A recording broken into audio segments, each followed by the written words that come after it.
रूस के missile attack पर यूक्रेन की तरफ से क्या कहा गया है। यूक्रेन ने रूस की 25 मिसाइलों को मार गिराया, ये दावा किया गया है। रूस की 18 क्रूज मिसाइलों को भी हमने मार गिराया है, ये यूक्रेन कह रहा है। एयर डिफेंस सिस्टम से गिराई गई हैं रूसी मिसाइलें, यानी वो मिसाइलें जिन्होंने जबरदस्त नुकसान पहुंचाया यूक्रेन की धरती पर, उनकी संख्या कितनी ज्यादा रही होगी, इससे आप अंदाजा लगा सकते हैं कि कई मिसाइलों को ध्वस्त कर दिया हवा में ही एयर डिफेंस सिस्टम ने यूक्रेन के, लेकिन उसके बावजूद इतना नुकसान हुआ है। और एक और बड़ी खबर आपको बता दें, रूस के मिसाइल अटैक पर यूक्रेनी एयरफोर्स का दावा सामने आया है। रूस ने निप्रो पर आसमान और समंदर से अटैक किया है। रूस ने Tu-22M3 बॉम्बर का निप्रो पर दागी मिसाइल, KH-22 मिसाइल दागने के लिए बॉम्बर का इस्तेमाल किया गया है।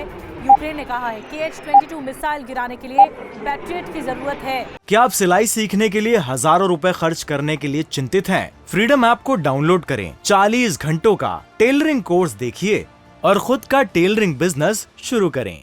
और पैट्रियट जो है वो अमेरिका की तरफ से वो मिल रहा है, तो ये एक तरह से यूक्रेन की एयरफोर्स का दावा किया जा रहा है। अब दावा क्या है यूक्रेन की एयरफोर्स का, चलिए ये अब आपको बताते हैं। बिग वॉल के जरिए कुछ इंफॉर्मेशन देंगे। यूक्रेन पलटवार कर रहा है, पलटवार करने में यूक्रेन भी एक कदम आगे निकलता हुआ रूस को जवाब दे रहा है। इस बीच यूक्रेन का जो सपोर्टिव सिस्टम है वो अमेरिका बना हुआ है। नाटो कंट्रीज भी लगातार सपोर्ट कर रही हैं, लेकिन अमेरिका ने पेट्रियट दिया है और पेट्रियट कैसे जवाबी कार्रवाई करेगा एयर डिफेंस सिस्टम को लेकर, इस पर आइए जल्दी से फोकस करते हैं। और निप्रो डिस्ट्रॉयड सिटी, यूक्रेन की जो एयरफोर्स है उसका दावा क्या किया गया। सबसे पहले हम दावा आपको बताते हैं। निप्रो पर अटैक के लिए बॉम्बर का इस्तेमाल किया गया, जो निप्रो शहर को खत्म किया गया, इससे बॉम्बर का इस्तेमाल किया गया। Tu-23 बॉम्बर से गिराई KH-22 मिसाइल, ये भी कहा गया है एयरफोर्स की तरफ से। रूस ने 5 KH-22 मिसाइल से अटैक किया है। किस किस चीज से अटैक किया है ये भी बताया गया है। KH-22 मिसाइल गिराने के लिए पैट्रियट की जरूरत है, ये भी बताया गया है। और पैट्रियट जो कि अमेरिका प्रोवाइड कर रहा है यूक्रेन को, ऐसे में देखना होगा कि अब जवाबी कार्रवाई कितनी और विध्वंसक होती है। त्रिपाठी सर, मैं आपके पास आ रही हूँ, आप फॉर्मर एम्बेसडर भी रहे हैं, तो आपको क्या लगता है यहाँ मंशा जो है वो इस वक्त सीधा शह और मात की है कि बस किसी भी तरह से युद्ध को जीतना है, यूक्रेन ये ठान कर बैठा है, वहीं रूस इस बात को अपने अस्तित्व से जोड़ रहा है कि इतना लंबा आखिर युद्ध खिंच कैसे गया?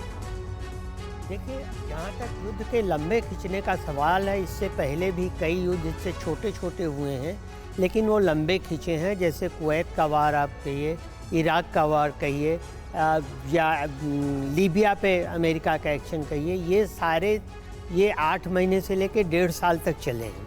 तो एक तो ये चीज़ है कि ये हम नहीं मान के चल सकते कि इसको जितना लंबा नहीं खींचना था। यहाँ एक और रूस है और दूसरी ओर अमेरिका सहित पूरा वेस्टर्न यूरोप है, जो कि यूक्रेन को सप्लाई भी दे रहा है। तो ऐसे मामले में युद्ध तो देर तक खींचेगा ही। अब देखिए, इसमें यूक्रेन के पक्ष में एक बहुत अच्छी चीज़ है और विपक्ष में एक बहुत बुरी चीज़ है। पक्ष में यह है कि अभी भी यूक्रेनी नागरिक जो हैं जेलेंस्की के पीछे खड़े हैं, और विपक्ष में यह है कि अमेरिका या वेस्ट अभी तक यूक्रेन को ऐसे हथियार नहीं दे रहे हैं, जैसे मिसाइल नहीं दे रहे हैं जिनकी मारक क्षमता बहुत दूर तक मॉस्को और उसके आगे तक जा सके। बिल्कुल सर, क्योंकि उससे युद्ध बढ़ जाएगा, एक विश्व युद्ध का एक क्षेत्र। बिल्कुल, ये कैलकुलेशन भी जो वेस्टर्न फोर्सेस है वो अपने साथ लेकर चल रहे हैं। यही वजह है कि डिफेंस सिस्टम ही दिया जा रहा है, चाहे वो पैट्रियट हो या फिर तमाम डिफेंस सिस्टम हो। अभी तक ऐसा सिस्टम नहीं दिया गया, वो हथियार नहीं सप्लाई किए जा रहे जो डायरेक्ट ऑफेंस में काम आते। क्या आप सिलाई सीखने के लिए हजारों रुपए खर्च करने के लिए चिंतित हैं? फ्रीडम ऐप को डाउनलोड करें, 40 घंटों का टेलरिंग कोर्स देखिए और खुद का टेलरिंग बिजनेस शुरू करें।